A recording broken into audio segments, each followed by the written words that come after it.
1993 চনৰ এটা কাহিনী আৰু সেই কাহিনীটো মনত পেলাই এতিয়াও এজন সত্ৰাধিকাৰ শিহৰিত হৈ থাকে।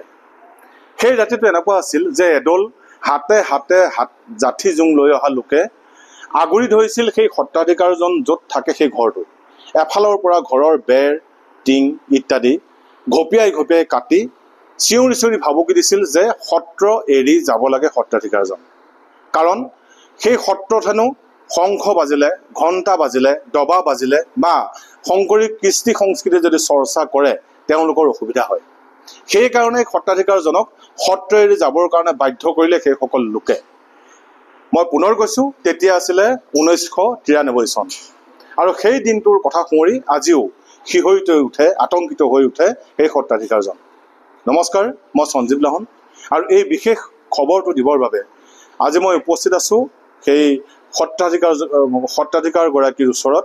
ভোলানাথ গোস্বামী তেখেত মাহৰা সৰু সত্ৰৰ কৃষ্টি সংস্কৃতি বিকাশৰ এটা কেন্দ্ৰ খুলিছিল চিৰিং চুকত, লখিমপুৰৰ চিৰিং চুকত, য'ত নেকি সাম্প্ৰতিক সময়ত গো মাংসক লৈ, গো মুণ্ডক লৈ এক পৰিৱেশ সৃষ্টি হৈছে, যিটো খবৰে নেকি অসম জুৰি তোলপাৰ লাগিছে।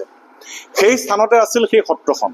কিন্তু 1993 চনৰ সেই বিশেষ দিনটোত সত্ৰাধিকাৰজনক খেদি পঠিওৱা হ'ল, মৃত্যুৰ ভাবুকি দিয়া হ'ল, বুকুত ইটাৰে আঘাত কৰা হ'ল, অৰ্থাৎ হত্যাৰ যত্ন কৰা হ'ল। সমগ্ৰ কথাখিনি মই খোলাখুলিকৈ পাতিম। আজি মোৰ লগত সত্ৰাধিকাৰগৰাকী আছে, ভোলানাথ গোস্বামী ডাঙৰীয়া আছে। তেখেতৰ মুখেৰে সবিশেষ কথাখিনি আমি নিউজ 18 অসম নৰ্থ ইষ্টৰ দৰ্শকসকলক জনাবলৈ যত্ন কৰিম আৰু তেতিয়া আৰু এতিয়াৰ যি পৰিৱেশ বা সেইসকলৰ বিশেষ সম্প্ৰদায়ৰ যিসকল বিশেষ লোক আছে তেওঁলোকৰ মনোবৃত্তি, তেওঁলোকৰ উদ্দেশ্য, তেতিয়াৰ উদ্দেশ্য এতিয়াৰ উদ্দেশ্যৰ মাজত যি তেওঁলোকৰ সামঞ্জস্য আছে বা তেওঁলোকৰ কৰ্মকাণ্ডৰ যি সামঞ্জস্য আছে সেই সকলোখিনি কথা আমি জনাবলৈ যত্ন কৰিম। আমি পোনপটীয়াকৈ সমগ্ৰ কথাখিনি ভোলানাথ গোস্বামী ডাঙৰীয়াৰ পৰা পাতিবলৈ যত্ন কৰিম। মই পুনৰ কৈছোঁ, এইগৰাকী হ'ল ভোলানাথ গোস্বামী, মাহৰা সৰু সত্ৰৰ সত্ৰাধিকাৰ আছিল আৰু শংকৰী কৃষ্টি সংস্কৃতি সম্প্ৰচাৰ, প্ৰসাৰ আৰু চৰ্চাৰ কাৰণে চিৰিং চুকত এখন সত্ৰ স্থাপন কৰিছিল আৰু সেই মাটিখিনি অনুদান দিছিল, মাটিখিনিত সত্ৰখন বহুৱাবৰ কাৰণে অনুমোদন দিছিল অসম চৰকাৰে। কিন্তু এজন ভগনীয়াৰ দৰে অসমতে সত্ৰাধিকাৰে ভগনীয়াৰ দৰে তাৰ পৰা পলাই আহি যেনে তেনে প্ৰাণটো বচাই এতিয়া অন্ততঃ লখিমপুৰ নগৰৰে বৰমূৰীয়াত বসবাস কৰিবলৈ তেখেতে যত্ন কৰিছে আৰু সমগ্ৰ কথাখিনি তেখেতৰ মুখৰ পৰা জানিবলৈ যত্ন কৰিম। সেই দিনটোৰ কথা আপোনাৰ পৰা পোনপটীয়াকৈ চমুকৈ জনাম। যিটো দিন আছিলে 5 এপ্ৰিল 1993 চন, সেই চনটো, সেই পৰিস্থিতিটো এতিয়া মনত পৰিলে বুকু ভাগি পৰে আৰু হৃদয় বিদাৰক। গতিকে সেইদিনা কোনো কথা নাই, বতৰা নাই।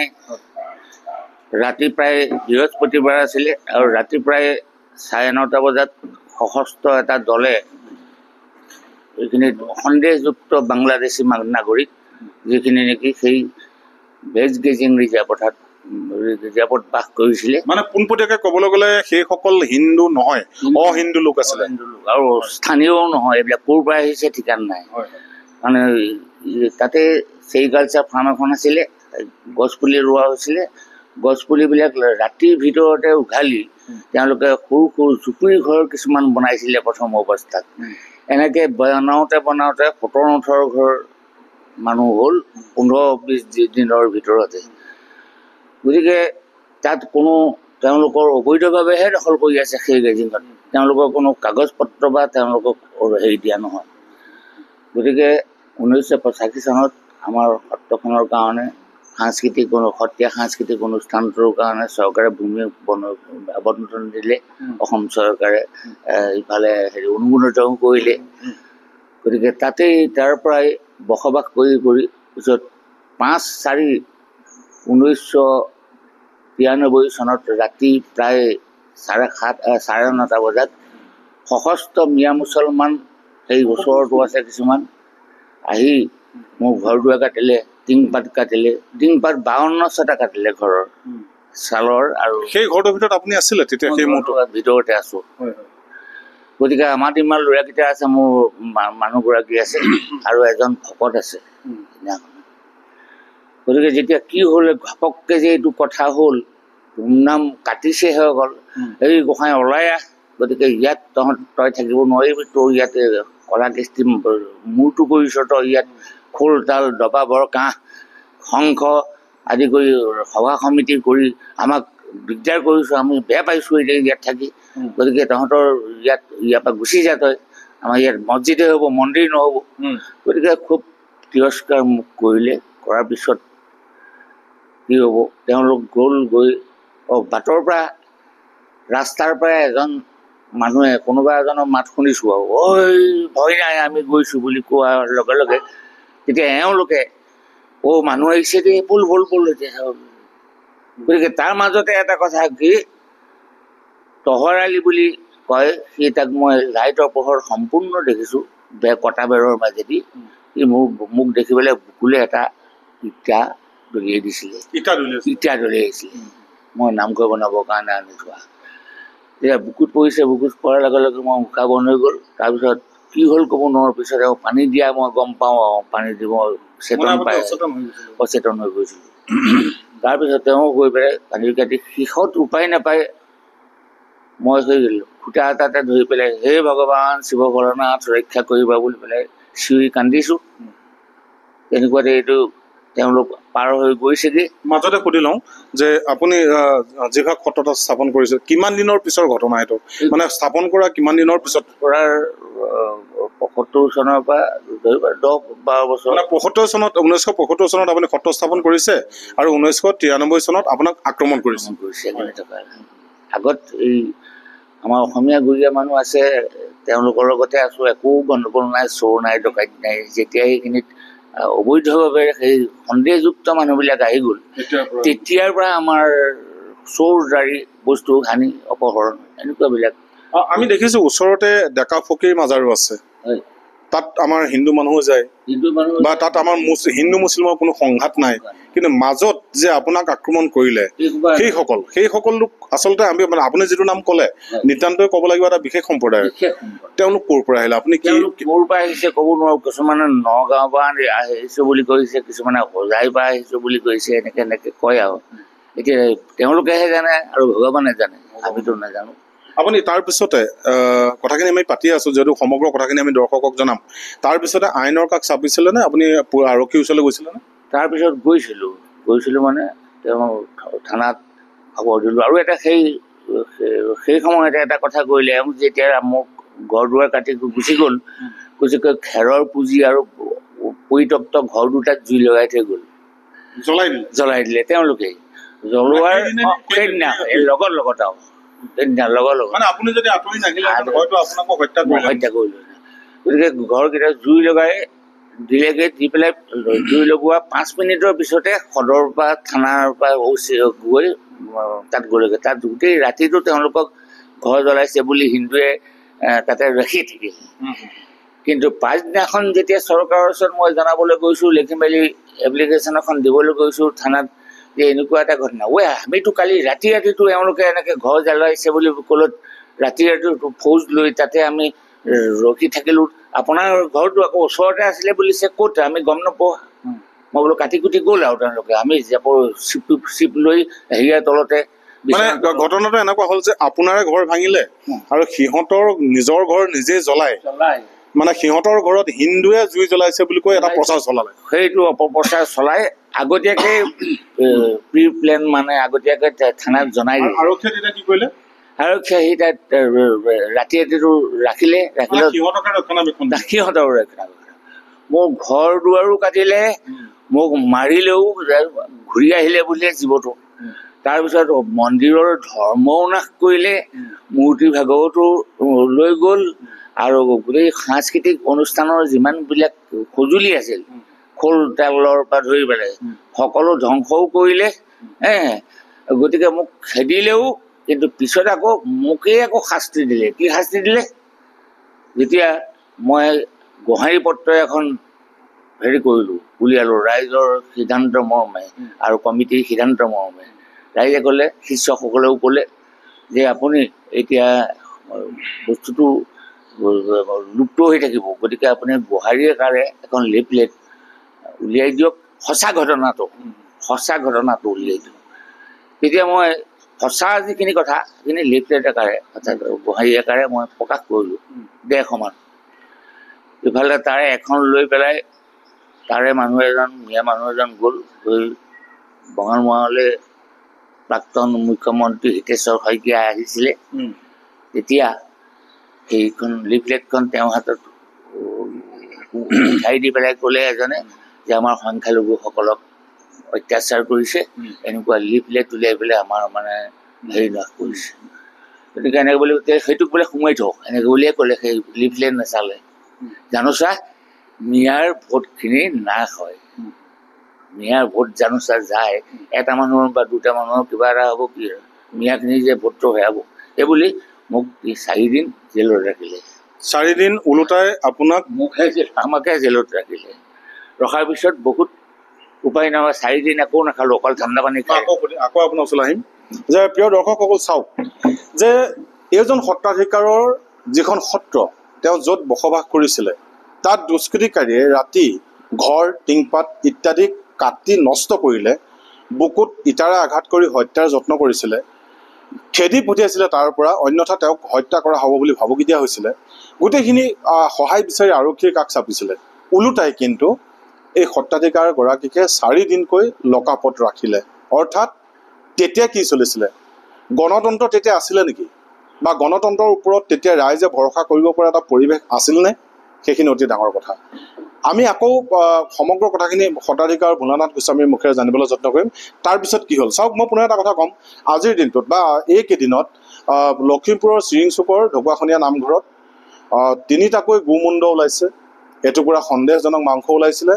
এতিয়াৰ পৰিৱেশ আৰু এতিয়াৰ আজিৰ পৰা প্ৰায় 32 বছৰ আগৰ পৰিৱেশ ঠিক একেই ধৰণে, একেটা ফৰ্মুলাতে, একেটা পদ্ধতিতে সত্ৰাধিকাৰক খেদি পঠিয়ালে।